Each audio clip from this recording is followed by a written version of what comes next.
Jumpstart your weekend, because The View is live. Thank you very much. President Trump delivers his first solo press conference. Quiet, quiet, quiet. The ladies will weigh in once they recover. And it's Guy Day Friday with guest co-host comedian D.L. Hughley. And Daily Show host Trevor Noah reveals what it's like to be an immigrant in Trump's America.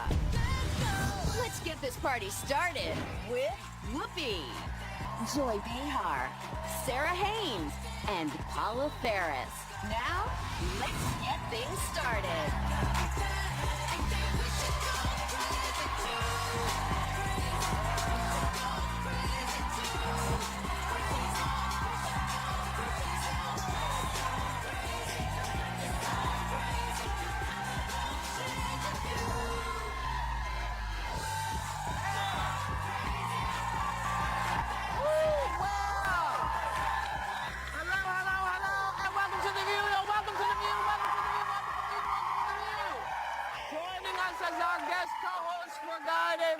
Please welcome radio game show host, man, actor, funny dude, king, D.L. Hughley.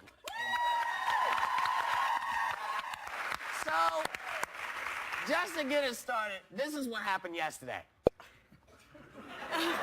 The leaks are absolutely real. The news is fake. To be honest, I inherited a mess. It's a mess. How many times do I have to answer this question? Can you just say Russia yes or no is on a it? ruse. Are you going to include the Congressional Black Caucus and the Congressional Well, I Hispanic would. Caucus? I tell you what. You want to as set well up as the on meeting? Senate Do Party? you want to set up the meeting? No. Are they friends of I'm yours? just a reporter. No, set up the meeting. I am the least anti-Semitic person that you've ever seen in your entire life.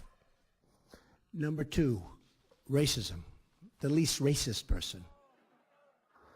It wasn't even about that. So, my question is like, there's a lot of carrying on and strutting and finger pointing. What's he distracting us from? What the hell went on yesterday? What happened?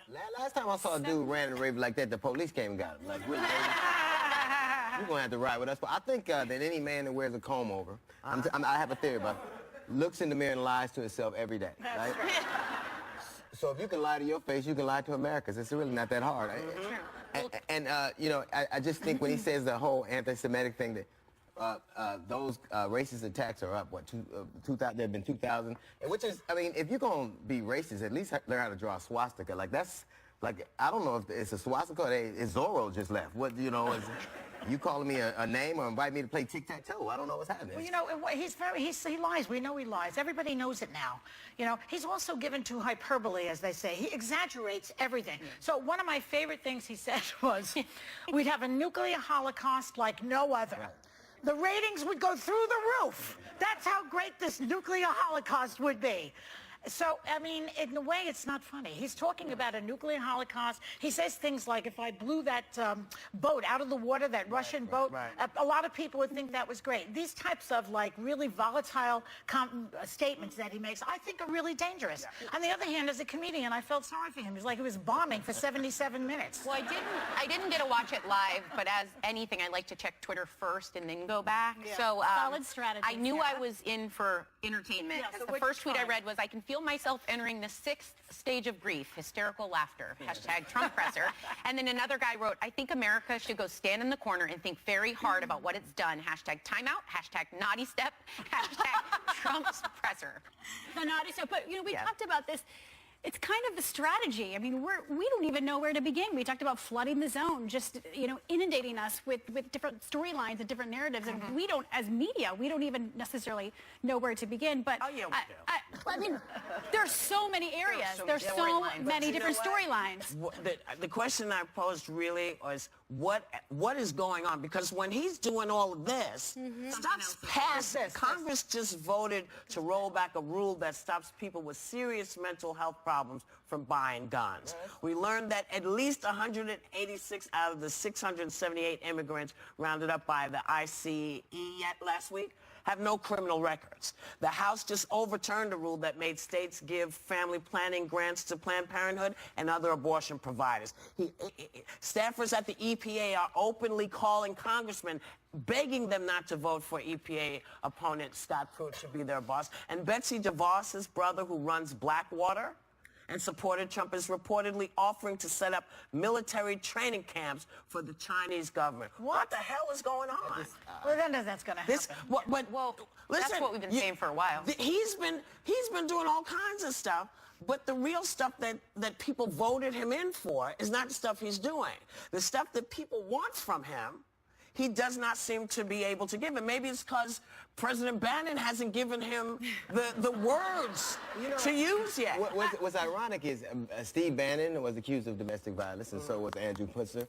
This cat has, he has wife beaters in his cabinet. So I don't know if he's, filling his cabinet or casting an Ike Turner review. I don't know what he's doing, but I think it's sad. It's sad to me that these kinds of things are happening, but you had to have expected it. This is what a large percentage I enjoy some of it, though, but he can't answer a question directly. He cannot answer. He doesn't know the answers. No.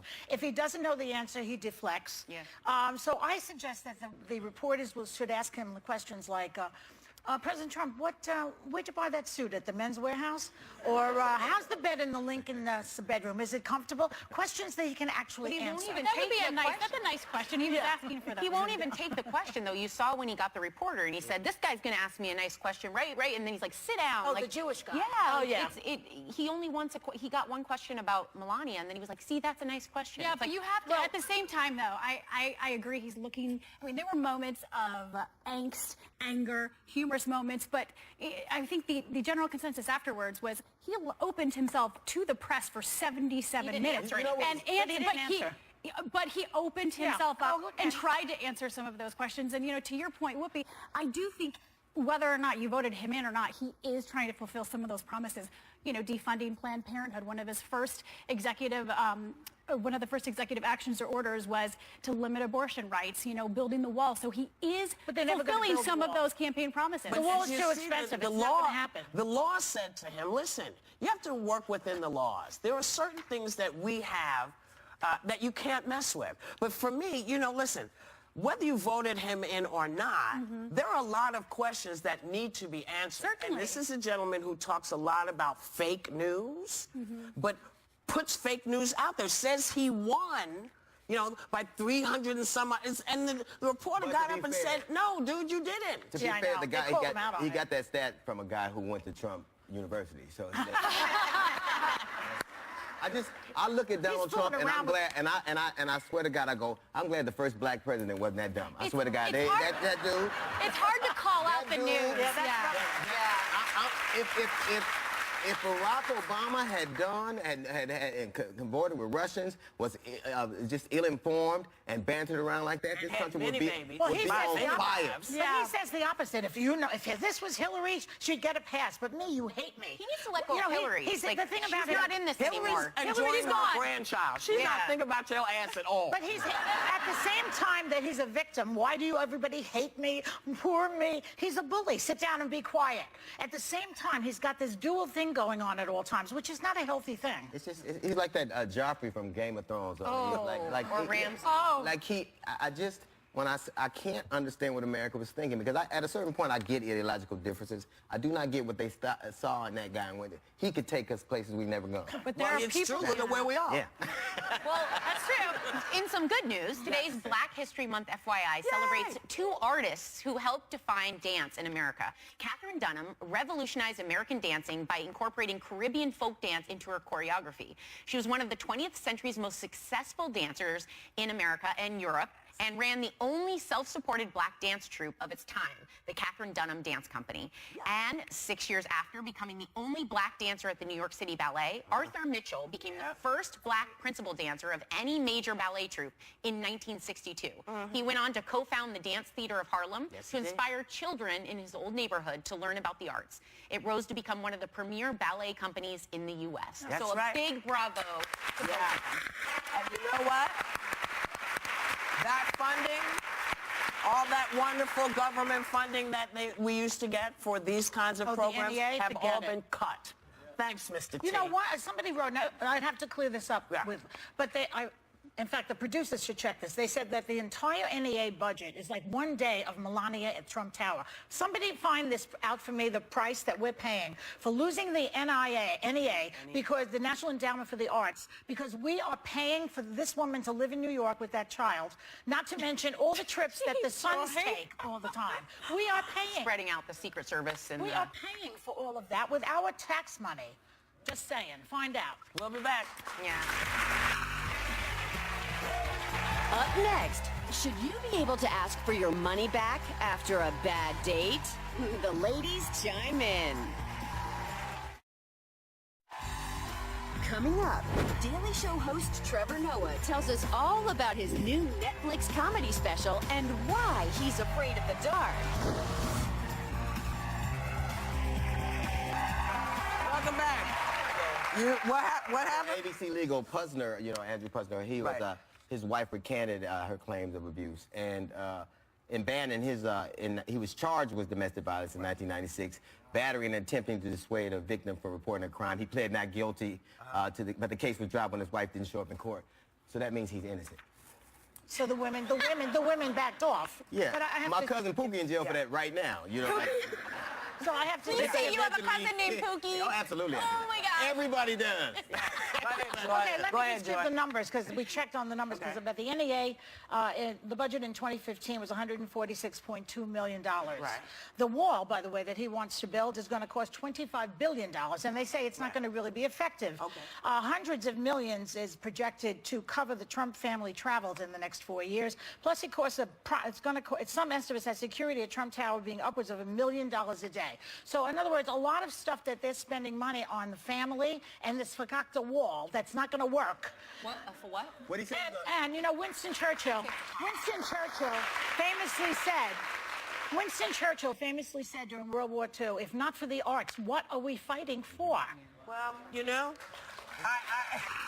I dated Winston Churchill, so I know. But he did say he was going to get the price of the wall to come down. Like, if he puts Ivanka Trump on the wall, it's going to go down demonstrably. They'll be selling it at Marshall. So it's... There's something I know the administration went on record with ABC News and said the cost of building the wall would be, in the billions. $25 billion. $25 billion, but the money saved every year because how much the drug industry costs America is somewhere like 250. The wall is not going to correct that. I'm not saying it's going to. That's their response. That's their response. yeah, it's a whole thing. Please, just discussing it anymore. It's too much. Let's move on. They do jobs. Like, in America, you can work if you're willing to do a job. People won't do, or you can do a job that they can't do. So if you won't pick a strawberry or you can't write an app, you better learn how to tell a joke. I don't know what they think. Well, I wonder what do they think is going to happen? Like, a day without, one man's immigrant is another man's cardiologist. What we're becoming is somewhere. Well, yesterday was the immigrant day, and a lot of businesses shut down if they were run by immigrants, and I think they lost a lot of money. We should find out how much they lost. It was an amazing thing. And some people were saying, I guess you don't understand what an immigrant, what we're talking about. It's like, no, we actually do. You didn't understand what the day was about. Exactly. The day was about what it would look like, because we're all immigrants. Unless you're a Native American, you come from immigrants. And what the point was is whether, what he's discovered. And I have to tell you, I'm a big fan of the law. Sometimes the law doesn't work the way you want it to, but sometimes it does. And basically, this judicial system has said, hold on. You can't do this. You can say, maybe we're going to stop you. If you've never come here before, we're going to put 90 days before you can come. But you're not going to be able to take people who have worked their behind off, who have tried to get here, who have done it right. You can't stop them. So what he's learning is what is okay. What is okay and what is not okay. And, everybody has to figure it out. Everybody has to figure it out. But I just want to clear one thing up. Because he suggested a couple of things that I want to just kind of clear up. He says he inherited a mess. Yeah. Absolutely not. Obama inherited a mess. He did. Because when Obama came into office, we were on the brink of a depression. The economy was losing almost 800,000 jobs a month. Unemployment was 7.8, headed to 10. The car industry was facing doom. We were still at war in Iraq and Afghanistan. Gays couldn't get married. Obama created 11.3 million jobs, job growth for 75 straight months. 75 straight months. In Obama's last month, unemployment was at just 4.7. And Trump just he just put the Goldman Sachs guy in charge of the Treasury Department. You remember the guy that got us towards the depression? Well, he's not in charge of the money. Yeah. Okay. But there's something to be said, too, and I think that Obama absolutely, unequivocally inherited a mess. Yeah. But if you look at the numbers, too, of the jobs, yes, the jobs are out there, but they're temporary jobs. Many of them don't offer benefits, and people have to have 3 jobs. We now have, there were no overnight jobs daycare. I get that. Sorry, I'm just qualifying the jobs. But you're qualifying in a way that is trying to justify something that you can't justify. Not you. I'm not saying you. I understand what you're doing, but generally, you know, the general? Obama came in duty. He did. And got told, we're not giving you any, we're not helping, we're not doing anything. Yeah. In 8 years with no help, this is what this man did. Yes. And this guy says, mess, no mess. We'll be right back.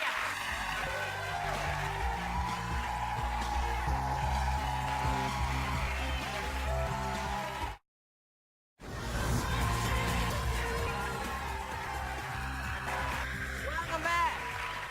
Women are generally considered to be more eager and at times even desperate to fall in love. Yep. But a new study disproves this and claims that men fall in love or believe they have fallen in love much faster than their female compatriots. Have any of you guys or gals experienced this personally? This study is crap. That's not true. I think that this is an alternative fact. I'm just going to say it is. Very good. Strangely, Thank you. Wait, Julie. Come on. That was a good one. Was that a good one? Yeah, I need some I affirmation. can say that I fell in love with so my needy. wife faster than she did. Like, I But you think were that- also like 12. Yeah, but I fell in love with my wife. I knew I was going to marry the minute I saw her. So I think that I know that men, that's true. That's true. But, and I don't think she loves me now. I'm just playing. It's been 31 years. I think that men do fall in love with women faster, and I think that a man should always love a woman more than she loves him. That I agree with. But here's my question. I've never You met say- one of those men. I do. If you say that the man should always love Sure. the woman more, like Yeah. how do you quantify that? Well, how do you know? I go out every day and I buzz my ass, and she stays home, and I give her my money, and Gee, that's all I have to say about Gee, that. I do the same thing. There are things like my wife, she'll hear a noise and go, you know, she knows that there are things that she knows will happen. Like, men get insurance knowing that the woman that they leave the insurance for is going to marry another guy and live in the house they provided. They're going to do that. They'll do it. And they do it. Like, my wife is going to, if I pass on, I'm going to have paid for a house, and she's going to be, whose is it? It's his, but he ain't here no more, so finish. I think the things that you do as a man, like, I think that men fall in love faster. I think we say it slower. Oh, And not, yeah. we say it slower. So you don't say it all. Yeah, Yeah. I totally disagree with this study. And funny enough, in the room when we were talking about it, everyone in the room was like, no, I totally see it. And I was like, who are you dating? Yeah. Because I have never met a guy that falls. But don't they confuse lust and love? They confuse the They're two. just horny. It's like Yeah, totally exactly. different. That's it. It's true. Well, before we go, let me ask you about this. Just before we... A British woman went on a date, apparently didn't enjoy herself, and declined a second date. The man then sent her a text asking her to pay for half of the cost of the first date. No. So, was this man right to ask for a refund? Hell yeah. Hell yeah. No, Hell yeah. I'll tell you Yeah. something. Yeah. I'll tell you something. If Yeah. that happened to me, I would pay him back with interest just to get him off my back. Well, that's the problem. He wasn't on your back. Here's what, the funny thing about women, like, women will have a man in their life that they had sex with that doesn't count. Like, oh, I was drunk, or he, you know, I wasn't going through an emotional time. Men should be able to get money back. If you, like, a successful date to us is as we have a laugh and you give me some. And Yeah, if but you ain't gonna do excuse me. Are we DL, a we're not product? hookers, Are we a okay? product? DL, you said DL. a woman has one man. A man has like 10 women that he's like, it's nothing. It's nothing. That's their payback. That's true. I just feel like a 5-cent bottle of orange soda. We'll be right back.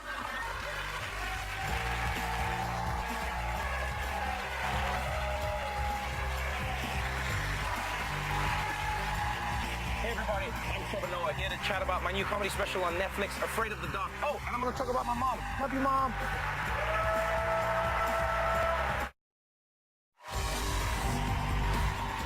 If you can't trust your president to get the right information on a Googleable fact, then can you really trust him with the harder stuff? Which, by the way, is everything else the president of the United States has to deal with. Trevor Noah is a busy man these days. He's helping us all laugh through this insanity. As the host of The Daily Show, he's got a brand new Netflix special, Afraid of the Dark, and an amazing brand new book called Born a Crime, which I listened to because it's spectacular. Please welcome Trevor Noah. You know, so you took over The Daily Show. You kind of thought it was going to be interesting, and then you're in the middle of another poop storm. And what did you think when you saw this press conference yesterday? Were you? You know what's strange is like this was Donald being Donald. You got to give him the credit for coming out and hosting a press conference. Part of me goes, this is. You know what's funny is in the beginning he's just reading. And he's doing well. He's just reading the words. He's got people writing that. Yeah. Right. Yeah. And then it's almost like he realizes this is boring. You can see the comedian in him kicking in. He's like, man, let's spice it up. Come on, throw the questions in. Let's do this. And that's when it blows up. And you can see he actually thrives on it. I feel like Donald Trump enjoys that feeling. That's why he said, tomorrow you're going to be saying, oh, Donald was ranting and raving. You're gonna, and he's like, yeah, I want you to say that. He was getting ready for his rally this weekend. Right. I'm sorry, go ahead. Now, he talks a lot about fake news, but you host a fake news show. We do. So we do. We're the real fake news. I'm so offended by that because we're the real fake news, and now he's muscling in on our turf. That's not cool, man. Is it? Because that's got to be hard to differentiate, like what is comedy and what's sad with him. Like you were talking, it's like, I don't know whether to cry or drink or do all of them, but you have to do it every night. Well, you know what I always say to my friends is I go, at some point, it's like we're all watching an asteroid coming to the Earth. It's coming. It may miss the Earth, but it's coming. Yeah. Right. So some days you're going to cry, but some days you have to laugh and go, that asteroid is in the shape of a...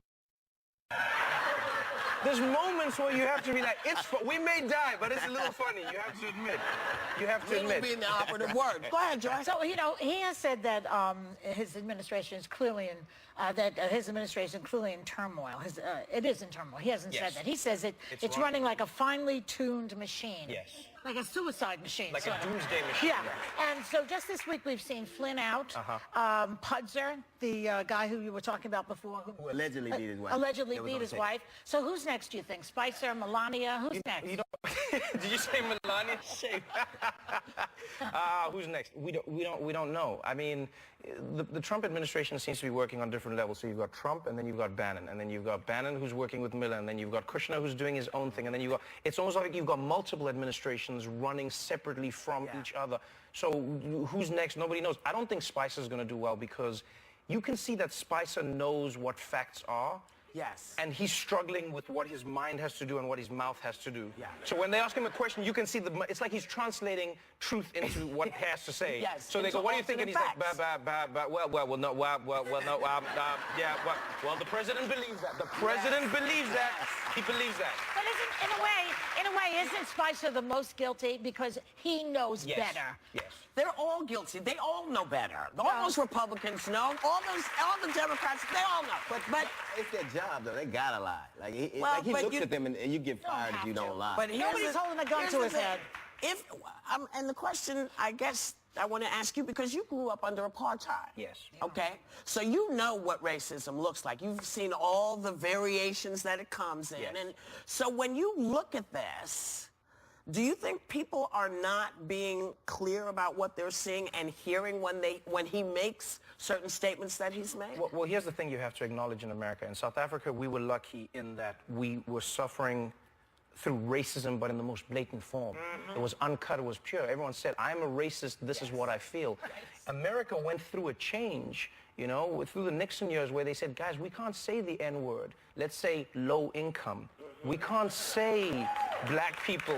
Let's say and that if you look at welfare queens exactly, was one of those. Yes. Welfare, right? And those are the key words. America has a branding problem. Let's be honest. That's the truth. America has a branding problem, and Republicans are really good at branding things a certain way. It's not the Affordable Care Act. It's Obamacare, which makes it sound like Obama's just going to come hug you when you hurt yourself or something. That doesn't sound professional. Obama, oh come on, bring it in, bring it in. I'll give you a hug. It's not. No, it's the Affordable Care Act. But if you call it Obamacare, then there are some people who go, I don't want that. That's right. I don't want that thing from the Obama. I feel bad for this administration because, you know, the Bannon and Nelson are white supremacists, and it's Black History Month, and they got to find something nice to say about black people 28 times. That got to be... The best I can say, at least it ain't Cinco de Mayo. I really feel bad because like you did grow up in apartheid, but I think that there are elements like the reason I dig you so much is because you have a way of being very clear, and I think that America has a problem with clarity, and we all know what the words mean. Yes. Yes. But I think that it's uncomfortable for people to admit that that man is a racist and surrounded by race. You have to know that you see similarities. But you know what's tough is this. This is the question I ask myself all the time. I go, when are we going to start treating racism like a disease? Yeah. That's my problem. I go, when do we start treating racism like it's a disease? Because when you say, like right now, think about it. If you look at an alcoholic, we go, this person has a problem. Let's we not help look at me treat right you. They now. say it's a disease now. No. I'm just saying. If you don't, there was a time when you said, oh, you're just a drunk. Right. And now we say, no, you've got a problem. Yeah. We need to help you. And I think it's the same with racism. Racism is hereditary. It is passed down. You teach it to your children. That's true. It grows generation to generation. And you have to know that you can have it inside you. You're susceptible to it. But if we treat it like a disease, we wouldn't shun people. I don't understand how we think it's going to change when we go, you're a racist, get out of here. But then where do they go and why would they change? Right. So all you're doing is you're piling people into a group who then go, well, I guess we're all racist now. And then it stops having the effect that you want. Do you want them to change or do you want to maintain the higher ground? That's all I ask myself all the time. I like for it to be open. Like I would like people, like when people say, I don't see color. Like I hear people say, I don't see color. If you don't see black people, how come you're so good at describing us to the police? I don't understand that. I never understood that. No, Trevor, before you want to do the end? I was going to say the correspondence dinner is coming up, and a lot of celebrities are boycotting. Yes. A lot of news people say they won't show, but you want to host it. Why? Oh, I would host it. I would gladly host it. Yeah, as long as think Donald you Trump should. shows up, I would host it. Why not? Isn't that what it's about? Isn't that? I feel like the White House Correspondents' Dinner is a pressure release valve. It's steam release. It's a celebration of free speech. The president's sitting there. Would you be rough on him? Would you roast him? That's what I they would do. just tell the truth. Well, he doesn't like that. Well, that's not. He'll No, say I you're mean being that's not my hateful. fault, though. I mean, come on. Okay. All right. I hope you do it. I hope you do it too. I hope you do it too. Trevor's going to stick around. We'll be right back. The conversation's really good. Make sure you come back. Me, like I was like, hey, welcome back. We are back with Trevor Noah. I want to talk about your book because it's amazing how far you've come, given where you started. You literally born a crime, being a mixed race baby when interracial relationships were still illegal in South Africa. And one of the stories you tell is sort of having to get tossed out of the car while it's moving. Please explain. Well, you know, South Africa was a country that was, as you say, was separated by the apartheid laws. And apartheid was really perfect racism because it wasn't just about separating black and white. It was convincing that black and black were different from each other. Yes. And that's what hatred is based on, blaming other people for the ills of society. And so, you know, scapegoating. that's exactly what it is. And so when we were growing up one day, my mom and I were driving in a taxi, in a minibus. You've seen them in South Africa. And the driver of the car was offended. He was a black man. And he was angry that my mother was my mother because he was like, you have been with a white man. You are a whore. And he was like, today you're going to die. And this was something that you had heard of. We knew this was always around the corner in South Africa at the time. And so my mom, and I was half asleep at the time. She said to me, hey, at the next traffic light, we're going to jump out. Because the guy wasn't stopping at any lights. Oh, my God. And she said, we're jumping out. And I didn't sort of hear her. And And then the next thing I knew, I was out. She just opened the door, tossed me out, of my baby brother, she held him, and then she jumped out, tumbled, cocooned him perfect. Moms are just like, I don't even know how they do it. They're just like superheroes without the capes. Yeah. And then she tumbled, and we got up, and then we ran together. Yeah. And that was just, it's strange to say this, but that was life. You know, people were living that life at a time when South Africa was coming out of the throes of some of the most hateful period we ever lived through. How did living in hiding affect you? You know what's strange? It didn't affect me. I won't lie. My mom and dad were so good at creating a reality for me, and that's where I go. Like, your parents are powerful. Your reality is more powerful than what the reality is. What you believe it is more powerful. You know. And my mom, all she needed me to know was that I was loved. So as a kid, I was like, I love being indoors. I love reading books. They don't let me go outside because they said someone's going to steal me. I don't know who that is. All I know is that means I'm valuable, so I'm going to stay indoors. You know? I didn't know it meant the police were going to take me away because my mom wasn't supposed to be my mom. I thought it just meant, like, yeah, I'm special. So I stayed in. I saw my dad when my mom could sneak me to him, but I did not know how dangerous my world was. And that's where I credit my mom for breaking those rules and cocooning me in that, you know? Your mom sounds like an incredible person. Definitely. And she was fearless, as you're saying, the way you're describing her. So how were you like her? I think How am I like her? You like her. Oh, I inherited her sense of humor, but I mean, I try every day to be as fearless as her. But my mom, like many black women, realized very early on that they were at the bottom of the totem pole in society. You know, black women have to fight. People go like black people. I go, yeah, but black women are at the bottom. As a woman and as a black person, you're at the very bottom level. And so you have to be stronger. And then on top of all of that, you have to raise men. And that's what my mother had to do with me. So I every day aspire to her, but I go like, I'm timid compared to that woman. She is fearless. She is brave. She is everything. And then I'm just chasing every day. I go like, maybe one day, But she got you in trouble sometimes, right? Who? My mom? Yeah. Oh, I mean, she played with trouble. That's what she did, you know. Because she didn't believe in the laws. She went, if I don't believe laws in, were corrupt. yeah, if I don't believe in these laws, I'm going to fight them. And my mom always used to say to me, she said, we can fight them, and more importantly, we can mock them. Yes. Because when you mock them, you do not give them the status that they feel they deserve. And that's what we do, comedians. That's what we do. That's right. That's exactly what we do. I always look at a comedian, I listen to them long enough, and you can always tell the story that made them who they are. Like, it breaks most people, and it's the thing we laugh at. And you talked about your mother, and I remember, it's funny because I was watching Beyonce during the Grammys, and everybody was lauding how, and she looked beautiful dancing pregnant, and I was like, every mother I knew went to work pregnant. Like, everybody I knew. Yeah. Black mothers had a baby in the break room and went back to work. Right. Like, That's right. And so, and it's that kind of thing. It's so funny because when you have that kind of confidence, I was reading there that said you had low self-esteem and it was hard for you to talk to girls. Yeah. So that doesn't seem that. Oh no, but I mean, you know, it's funny. We only see people as we see them, right?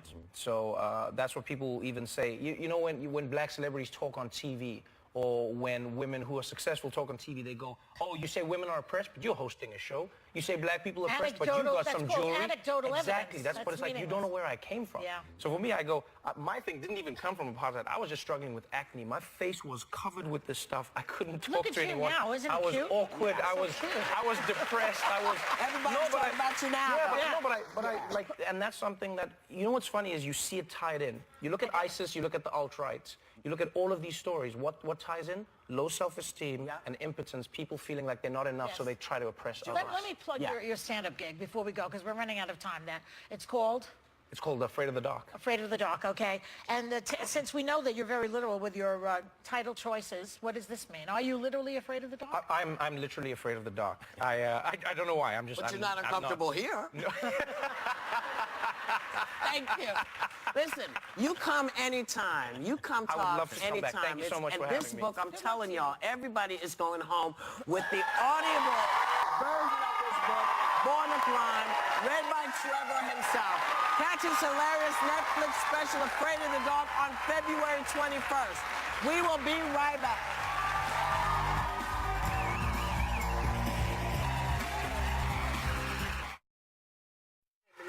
Ooh, hey, you really really busy with your radio show and the comedy tour, the comedy Get Down tour. Me, George Lopez, said the entertainer, Charlie Murphy, and Eddie Griffin will be in Orlando tomorrow. And, Love that. yeah, And speaking of politics, on Tuesday we're going to be joined by Senate Minority Leader Chuck Schumer. So you want to be here for that. And you know what? Thank you guys for coming to the live show, and thank you for watching us. Love us or hate us, we know that you know you're not going to hear what we do anywhere else. We want you to have a great day and take a little time to enjoy whatever view you happen upon.